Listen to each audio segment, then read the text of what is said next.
সর্বপ্রথম সমস্ত প্রশংসা গুণগান ও গুণকীর্তন সেই বিশ্ব নিয়ন্তা মহান প্রভুর, যিনি সাতখণ্ড আসমানকে বিনা স্তম্ভে দণ্ডায়মান করে রেখেছেন এবং বিশাল জমিনকে যিনি বিছানা স্বরূপ বিছিয়ে রেখেছেন। তার পরে পরে আকায় নামদার তাজদার মদিনা মুহাম্মদুর রাসূলুল্লাহ সাল্লাল্লাহু আলাইহি ওয়াসাল্লাম পর হাজার হাজার দরুদ ও শান্তির সদা বর্ষিত হোক। আমিন, আল্লাহুম্মা আমিন। আমি আপনাদের সম্মুখে সূরা আম্বিয়ার 67 ও 68 নাম্বার আয়াত পাঠ করেছি। সেই আয়াতকেই সামনে রেখে সংক্ষিপ্ত আলোচনা রাখব ইনশাআল্লাহ। আজকের আলোচনার বিষয় হলো আল্লাহ তাআলা 4 জন বাদশাকে সারা দুনিয়ার বাদশাহাত দিয়েছিলেন। তার মধ্যে একজন হলো নমরুদ, যে নমরুদের কথা গত জুমাতেও আলোচনা হয়েছে। সেই নমরুদ সারা দুনিয়ার বাদশা আল্লাহ তাআলা তাকে করেছিলেন। 2 জন কাফের এবং 2 জন মুসলিম, তার মধ্যে কাফের 2 জনের মধ্যে একজন হলো নমরুদ। নমরুদ এক সময় ইব্রাহিম আলাইহিস সালামের সঙ্গে বিভিন্ন সময় বাক বিতণ্ডা, তর্ক বিতর্ক, ইব্রাহিম আলাইহিস সালামের তাকে রব বলে অস্বীকার করা, প্রকৃত রবের সন্ধান, এই সমস্ত বিষয়গুলো তার সামনে আসে। এইসব সামনে আসার পরে এক সময় সিদ্ধান্ত নেয়, আমি সারা দুনিয়ার বাদশা, কিন্তু আমি এখন আকাশমণ্ডলীতে যার বাদশাহাত ইব্রাহিম আলাইহিস সালাম বলছেন, আমি সেই আকাশমণ্ডলীকেও আমার বাদশাহাতের আওতায় আনতে চাই। এই বলে নমরুদ এক সময় সিদ্ধান্ত নিল, সারা দুনিয়ায় যেমন আমার বাদশাহাত চলছে, ঠিক অনুরূপভাবে আকাশেও আমার বাদশাহাত চলবে। দুনিয়ায় এবং আকাশে ইব্রাহিম আলাইহিস সালাম যেমন বলছেন, আমার যিনি স্রষ্টা তিনি এই ভূমণ্ডলের এবং আকাশমণ্ডলের তিনিই হলেন মালিক, তো আমিও আকাশমণ্ডলেরও মালিক হতে চাই, সারা দুনিয়ার যেমন হয়েছে। ওই বলে তার উজিরকে এক সময় বলল, তুমি একটা কাজ করো, একটা বড় মিনার তৈরি করো, একটা টাওয়ার তৈরি করো, যে টাওয়ারটা উঁচু করতে করতে একবারে আকাশ পর্যন্ত উঠে যাবে, যেখানে উঠে আমি আকাশকে দখল করব। তো তার কথা মতো তার উজির একটা টাওয়ার তৈরি করতে শুরু করলো। দীর্ঘদিন সময় লাগলেও এত উঁচু করলো যেখানে উঠে নিচের দিকে প্রায় দেখতেই পাওয়া যায় না। তো নমরুদ তৈরি হওয়ার পরে একদিন উঠে দেখছে নিচের দিকে যেমন দেখা যাচ্ছে না, উপরের দিকেও সেরকম কিছুই দেখা যায় না। তো এখান থেকে কেমন করে আকাশ দখল করা যাবে, এখান থেকে সম্ভব নয়। তাই তিনি নিরাশ হয়ে সেখান থেকে ফিরে আসলো। সেখান থেকে তার দেশে ফিরে আসার পরে সবকে বলল, আমি যে টাওয়ার এতদিন ধরে তৈরি করলাম, সেই টাওয়ার থেকে আকাশ দখল করা আমার পক্ষে সম্ভব নয়, এর বিকল্প ব্যবস্থা সব ভাবো। এই রকম মুহূর্তে একজন পর্যটক কিন্তু আসলে শয়তান, সে পর্যটকের ঢঙে মানুষের রূপে নমরুদের কাছে গেল, গিয়ে বলল, হুজুর আপনি যা করেছেন যথেষ্ট করেছেন, কিন্তু ওই টাওয়ারের দ্বারায় আকাশ দখল করা সম্ভব নয়। আমি একটা প্রস্তাব দিচ্ছি, যদি আপনি সেটা ভালো মনে করেন তাহলে গ্রহণ করতে পারেন এবং দেখতে পারেন। তো কি বলো? তো বলছে, আপনাকে আকাশে যেতে গেলে আপনাকে উড়ন্ত অবস্থায় যেতে হবে।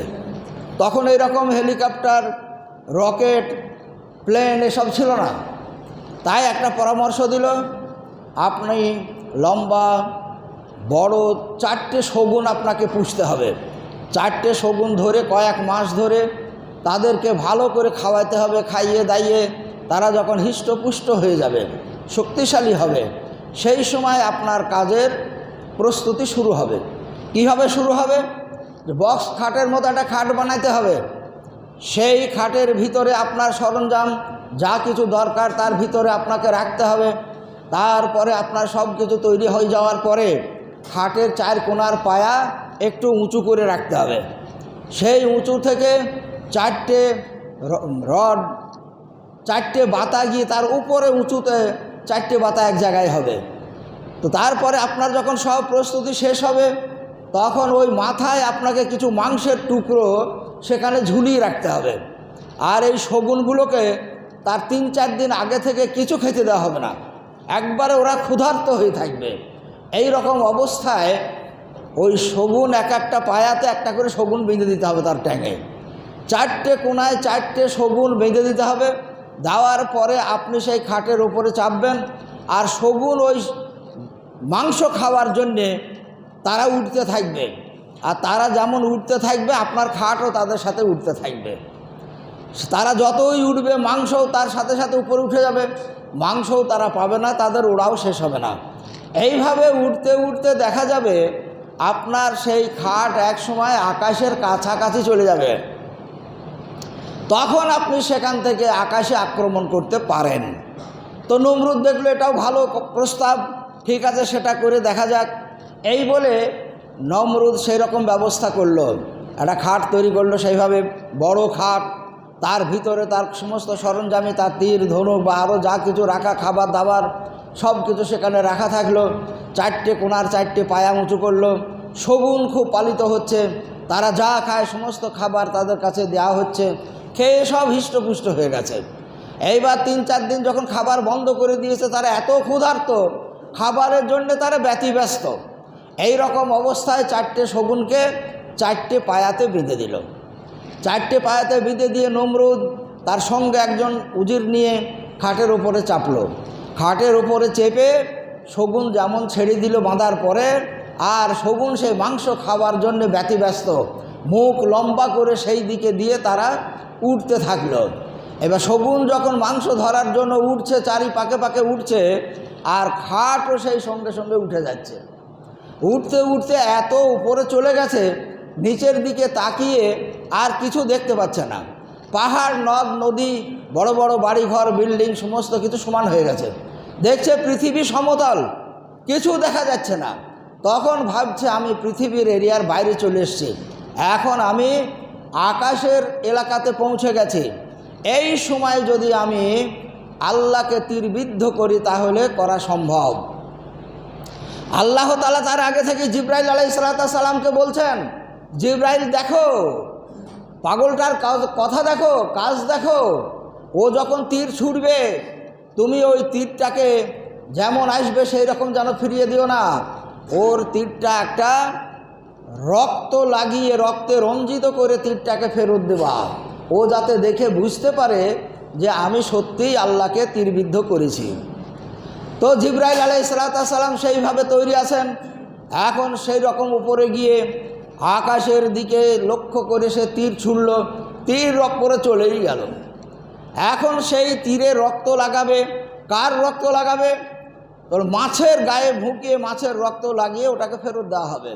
মাছ কিন্তু স্বীকার করছে না, না আমার রক্ত কাফেরের তীরে যেন না লাগে। আল্লাহ তাআলা বললেন, দেখো তোমার ব্যবস্থা আমি করব, এখন আপাতত ও রক্ত নিয়ে ফিরে যাক, তোমার ব্যবস্থা করব। আল্লাহ তাআলা কি ব্যবস্থা করলেন?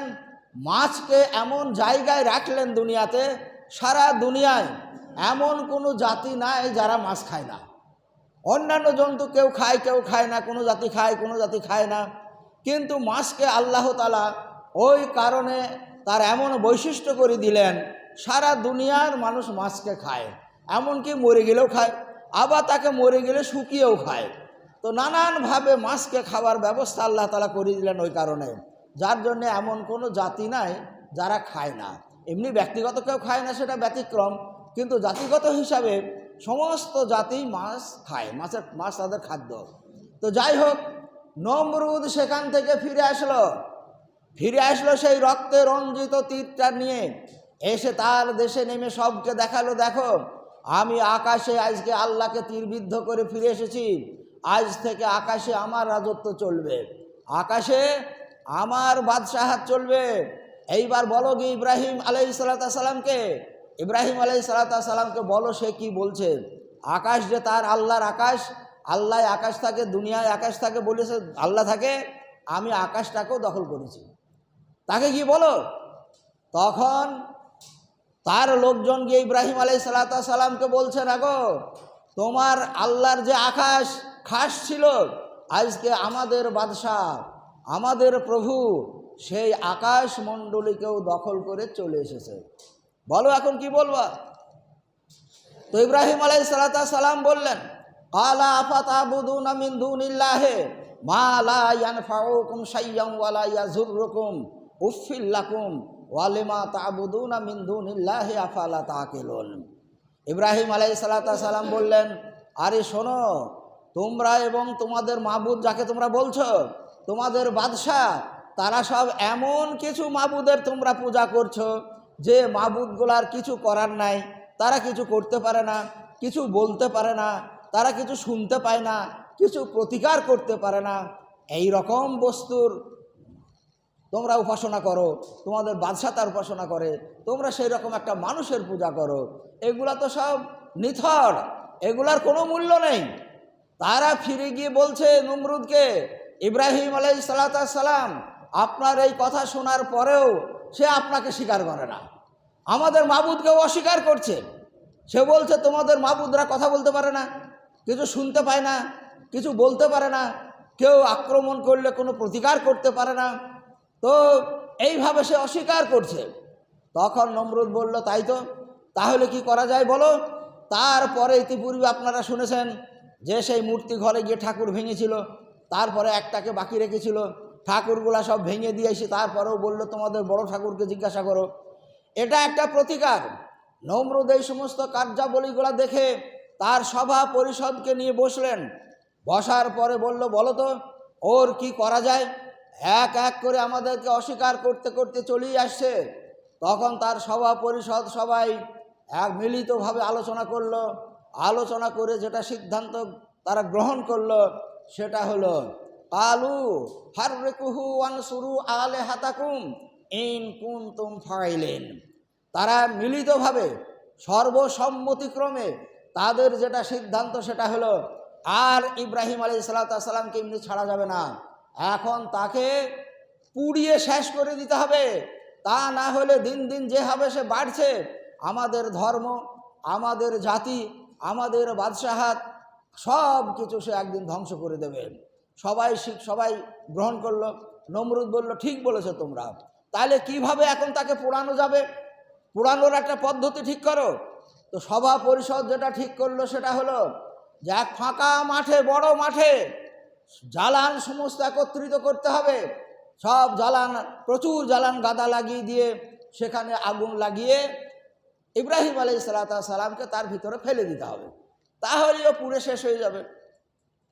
আর এই দৃশ্য দেখার জন্য আমাদের দেখার ব্যবস্থা করতে হবে, চতুর্দিকে গ্যালারি করতে হবে, যে গ্যালারি থেকে আমরা ইব্রাহিমের এই পরিণতিটা যেন দেখতে পাই। তো তাদের কথা মতো তাই করা হলো। একটা মাঠে বলছে 1 মাস ধরে সারা দেশের মানুষের কাছে ঘোষণা দিল, সব জ্বালানি ওখানে একত্রিত করো। প্রচুর জ্বালান একটা মাঠে ভর্তি হয়ে গেল। এখন সেখানে আগুন লাগিয়ে ইব্রাহিম আলাইহিস সালামকে তার ভিতরে ফেলবে। আগুন ধরানো হলো, আগুন ধরিয়ে সেখানে ফেলবে। তো আগুন এত তীব্র, তার কাছাকাছি কেউ যেতে পারছে না। তো তারা তাকে ধরে ফেলবে কি করে? এক কঠিন পরিস্থিতির তারা শিকার হলো। ওই সময় শয়তান আবার আসলো তাদের কাছে মানুষের রূপে। তারা বলছে, হুজুর ওইভাবে হবে না, একটা মিনজাক তৈরি করুন, ওই চরক টাইপের, চৈত্র মাসের শেষে চরক পুজো হয়, ওই চরক টাইপের, তাকে মিনজাক বলছে আরবিতে, মিনজাক তৈরি করুন। সেই মিনজাকে ইব্রাহিমকে উপরে বেঁধে তার চতুর্দিকে ঘুরিয়ে ঘুরিয়ে তাকে ওই ছোট যখন কেটে দেবে, তখন একবারে ছিটকে গিয়ে সে আগুনের মাঝখানে পড়বে। আর যারা ঘুরাবে তারা তাপ থেকে বেঁচে যাবে। তার পরামর্শে নমরুদ তাই তৈরি করলো, ইব্রাহিম আলাইহিস সালামকে অগ্নিকুণ্ডের মধ্যে নিক্ষেপ করার জন্য একটা মিনজাক তৈরি করা হলো। সেই মিনজাকের উপরে ইব্রাহিমকে ধরে এনে বেঁধে উপরে তোলা হলো। তারপরে মিনজাক এখন ঘুরাইতে হবে। তো মিনজাক ঘোরানোর মূল দায়িত্বে কে আছে? তারেকটাকে ইব্রাহিম আলাইহিস সালামের পিতা। ইব্রাহিম আলাইহিস সালামকে আগুনের মধ্যে নিক্ষেপ করা হবে, আর সেই মিনজাক ঘোরাবে তার পিতা তারেক, সে ঘোরাবে। বাদশার নির্দেশ, নমরুদের নির্দেশ, তাই করা হলো। তারেক তাকে ঘুরাইতে ঘুরাইতে পাক দিয়ে দিয়ে যখন খুব জোর ঘুরতে শুরু করেছে, তখন ছোট কাটলি সে অনেক দূরে পড়বে। এই মুহূর্তে আল্লাহ তাআলা একটা আয়াত নাজিল করে বলছেন, কুলনা ইয়া নারু কুনি বারদাও ওয়া সালামান আলা ইব্রাহিম। আল্লাহ তাআলা বলছেন, যখন ঘোরাচ্ছে তাকে ছোট কেটে ফেলার পূর্ব মুহূর্তে আমি আগুনের উপরে ওহী করলাম। আগুনকে আমি বললাম, এই আগুন, তোমার দাহিকা শক্তি আমি এই মুহূর্তে হরণ করে নিলাম। যেখানে ইব্রাহিম আলাইহিসসালাম নিক্ষিপ্ত হবে সেই জায়গার আগুন ইব্রাহিম আলাইহিসসালামের একটা লোম পর্যন্ত যেন না পড়ে। শুধু তাই নয়, বারদাও ওয়া সালামান আলা ইব্রাহিম, তার জন্য ওই জায়গাটা এমন শীতল হবে যে শীতলে সে শান্তিতে থাকবে। এত ঠান্ডা যেন না হয় যে সে ঠান্ডায় আবার কষ্ট পাবে, তার জন্য বারদান বলে তারপর আবার সালামান বলেছেন। এমন ঠান্ডা হবে যে ঠান্ডায় সে আরামে আয়েসে সেখানে থাকতে পারবে ইব্রাহিম আলাইহিসসালাম।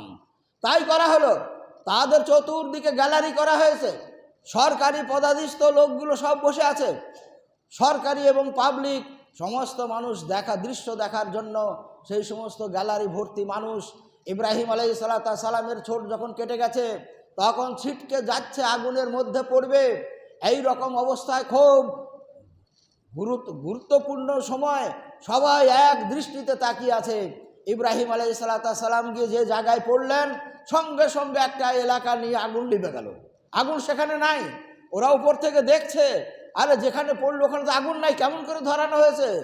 তো সেখানে দেখা যাচ্ছে একটু পরেই আগুন তো নাই, কিন্তু জায়গাটা যেন একটা পার্ক তৈরি হয়েছে।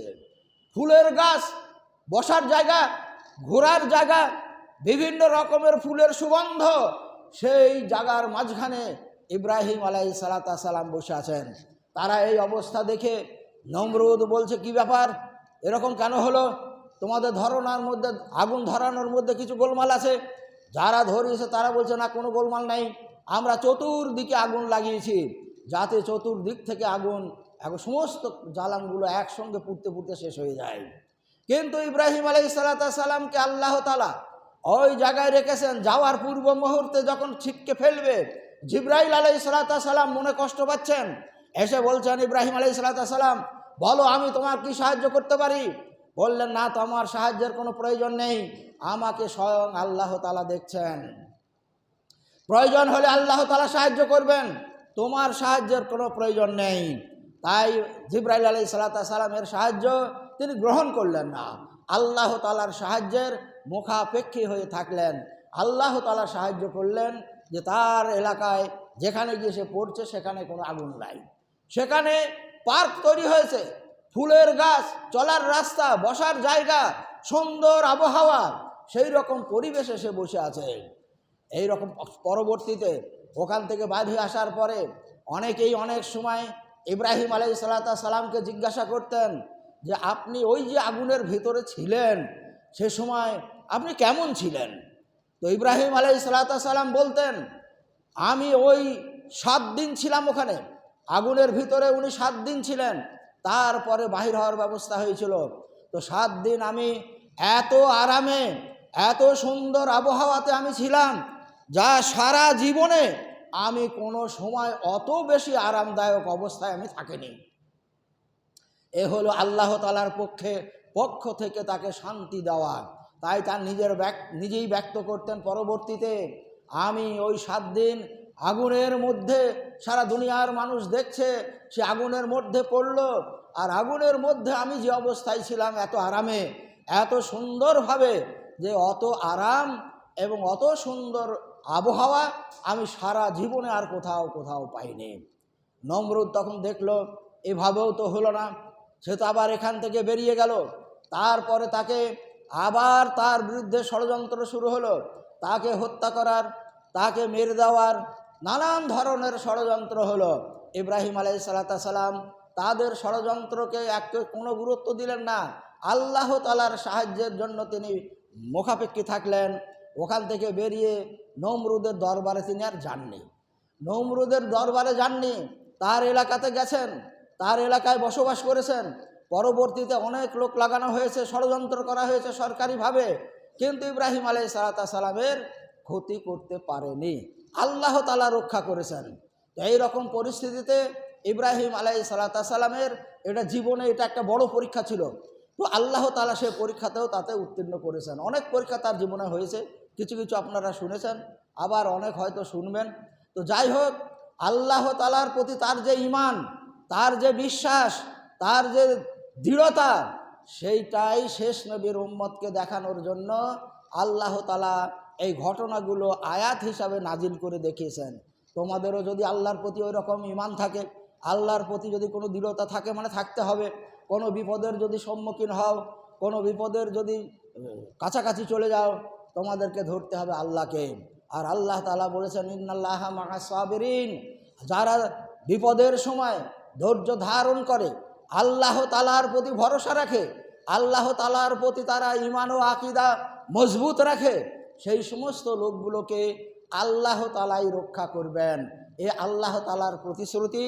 সেই জন্যেই আল্লাহ তাআলা ইব্রাহিম আলাইহিস সালামের আজ থেকে 4000 বছর আগে ঘটে যাওয়া ঘটনা কুরআন মাজিদে আল্লাহ নাজিল করেছেন, যাতে শেষ নবীর উম্মত তারা এই আয়াত থেকে, এই ঘটনা থেকে তাদের ঈমানের দৃঢ়তা, তাদের বিশ্বাস আল্লাহর প্রতি যাতে বৃদ্ধি পায়, সেই জায়গায় তারা দাঁড়িয়ে থাকতে পারে। সেজন্যই আল্লাহ তাআলা এর অবতারণা করেছেন। তো আমাদেরকে আল্লাহ তাআলা তৌফিক দান করুক, যাতে আমরা আমাদের ঈমানের উপরে দাঁড়িয়ে থাকতে পারি। আমরা যত বড় বিপদের সম্মুখীন হই না কেন, ঈমান আমাদের সঙ্গে থাকবে, এই বিশ্বাস, এই দৃঢ়তা যেন আমাদের থাকে। ওয়ামা তাওফিকে ইল্লা বিল্লাহ।